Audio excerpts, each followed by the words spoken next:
Hi everyone, I regularly get questions asking what cameras to buy if you're a beginner or advancing into more advanced photography.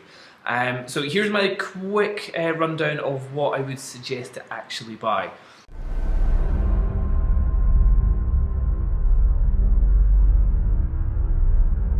All the prices in this I'm getting from Amazon UK. What I'll do is I'll put links to each one which I'm talking about in the description box down below. So if you want to quickly go to it, the link is down there. So the first one is, there's pretty much 3 or 4 Nikon cameras if you're starting out in photography. I would recommend normally for most people to go with Nikon, just because it's Nikon or Canon, mostly because you're likely to have more friends or people that you know who would also have those brands, so therefore it's much more likely that you can borrow lenses, or if your battery runs out you can always ask a friend. If you go with something more like Olympus or Sony or Pentax, it's highly unlikely you'll know many people that have got equivalent equipment. If you do know, I would say go with the stuff which your friends have got, because it's always good to be able to share gear. At the very bottom of the Nikon range, we've got 2 cameras. That's the D3200 and the 3300. Now, straight away, it looks like there's a whopper of a price difference, almost a £200 price difference. I would say, generally, I would say don't bother getting this camera. One, because it's so small and it's a fixed screen at the back, and if you're going for the 3300, £520 is quite a lot of money. I would say if you're going for the cheapest and smallest camera that you can get, or digital camera to just get yourself into SLR shooting, I would say go for the D3200. It's the same number of megapixels, pretty much the same camera, no one's really able to tell the difference. Also, I would say get it in a funky colour. I think you can go for red, because that's always a little bit more cool.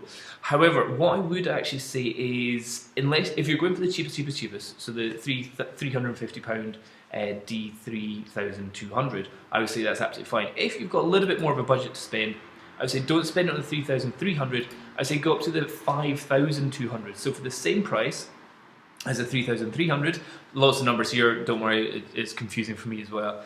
Again, it's the same number of megapixels, it's effectively the same camera, but when you go up to the 5 number, so the 5200, you now get the movable screen at the back, which in so many cases is very handy. So that's a full-on flick round, twist round, and all that good stuff. So that is a good thing to have.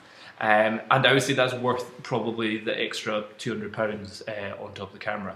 It also comes with a couple more functions, but in general I would say if you're wanting something that isn't the absolute cheapest and smallest, I would say the 5200 is good. The next level up for that is the 7000 region. You've got the 7000 and the 7100. 7100 being the more up-to-date one with 24 megapixels. So effectively all these cameras have got the same number of megapixels.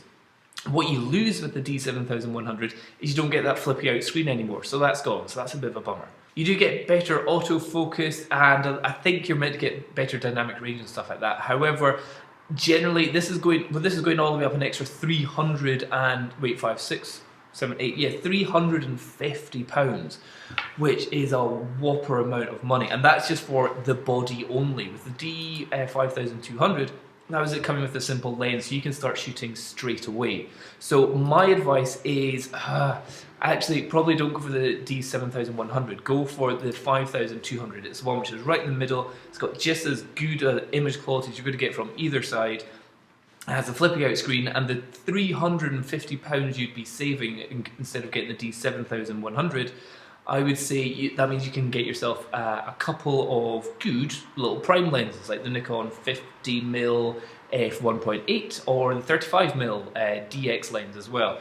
Get both of them, and obviously this one comes with the 18-55, so like, awesome, cool, you've got a whole kit there. Or maybe even get an external flash, like the Gloxy flash, which I've done a couple of reviews on, so you can get that for both Nikon and Canon, or get the Yongnuo flash as well, which again I'll put links down to that as well, and that would easily make up the price up to the D7100.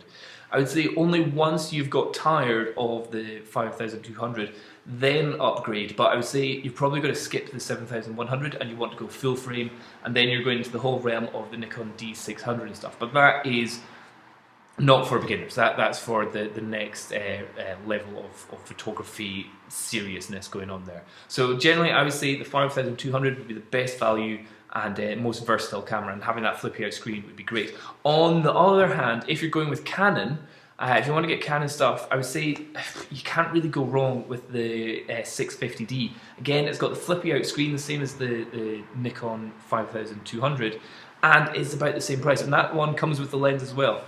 So £515. And the great thing about Canon is that you can get this thing called Magic Lantern. If you go on Google or the internet and you type in Magic Lantern, it's a thing which you can download to your memory card file, which makes the video functions inside the Canon cameras amazing. The Canon, I would say, have generally got better video ability compared to the Nikon. So if you're wanting a digital SLR because you want to really work in video stuff, so you're actually wanting to produce videos, not just like snapshots and snap videos, but actually do more kind of like little kind of pretend movies, then I would say definitely go for that, because the Magic Lantern, so good, so many options in that. It is pretty advanced, so that would be, you're buying the 650D to go into more advanced video rather than photos.